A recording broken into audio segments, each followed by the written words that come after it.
Cases పెరిగిపోయినాయి. ఇదే కాకుండా వాళ్ళ విధానాల్ని అమలు చేసుకునే దాంట్లో డిస్టిలరీస్ను కూడా వాళ్ళ చేతిలో తీసుకున్నారు. డిస్టిలరీస్ వ్యవస్థలు మొత్తాన్ని కూడా వాళ్ళ చేతిలో తీసుకున్నారు. వాళ్ళు చెప్పిన బ్రాండ్స్ మాత్రమే. కనీసం షాప్కి వెళ్ళి ఏ బ్రాండ్ అడిగే పరిస్థితి లేదు. 150 ఉందా, 200 ఉందా, ఇదే పరిస్థితి.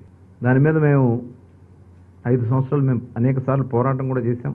ఇలాంటి అక్రమ మద్య విధానం వల్ల దాదాపు 19,000 కోట్ల రూపాయలు రాష్ట్ర ఖజానాకి రావాల్సినటువంటి నిధులు వాళ్ళ సొంత జేబులకు పోయినాయి వీళ్ళు చేసినటువంటి అక్రమ విధానాల వల్ల. పక్క రాష్ట్రాలు చూస్తే, ఎందుకంటే ఇవి తాగలేక ఇలిసిట్కి వెళ్ళిపోయారు.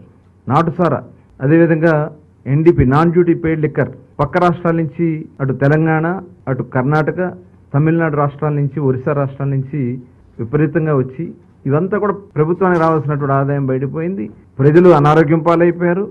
ఇలిసిట్ లిక్కర్ కూడా విపరీతంగా పెరిగిపోయింది. ఇవన్నీ కూడా పరిశీలించిన తర్వాత గౌరవ ముఖ్యమంత్రి గారు ఒక బెస్ట్ పాలసీ, గతంలో కూడా 94 తర్వాత అప్పుడున్నటువంటి విధానాల్లో మార్పులు చేసి దేశంలోనే ఆదర్శంగా నిలిచింది. ఆ రోజున దేశంలో ఉన్నటువంటి అన్ని రాష్ట్రాల్లో వచ్చి ఆంధ్ర రాష్ట్రంలో చూసి ఎలాంటి పాలసీ అమలు జరుగుతుందని ఆ రోజు చూశారు.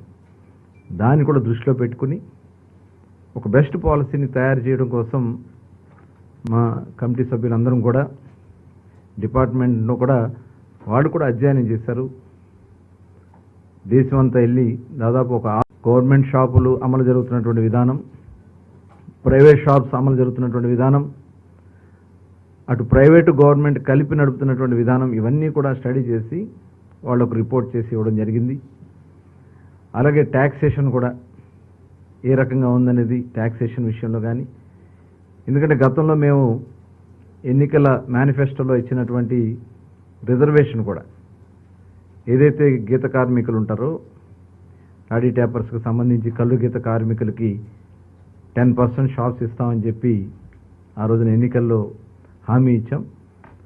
దాని మీద కూడా ఒక రిపోర్ట్ తయారు చేసుకుని ఇవన్నీ కూడా రేపు క్యాబినెట్ ముందు మా ప్రపోజల్ దీన్ని మరి పెట్టాలని చెప్పి నిర్ణయించుకున్నాం. దీనిలో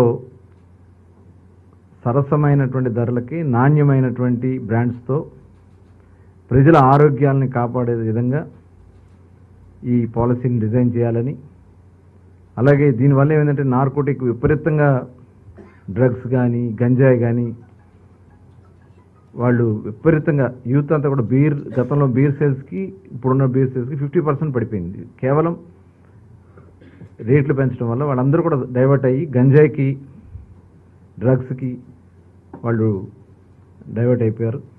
తిరిగి అవన్నీ కూడా కంట్రోల్ చేయడానికి కూడా మరి దీంట్లో ఈ పాలసీలో కొంత ఎరాడికేషన్కి సంబంధించి ఏదైతే మద్యాన్ని నియంత్రణ కోసం రేపు రాబోయే కాలంలో కొంత ఫండింగ్ కూడా దానికోసం ఖర్చు పెట్టడానికి కూడా నిర్ణయించుకోవడం కూడా జరిగింది.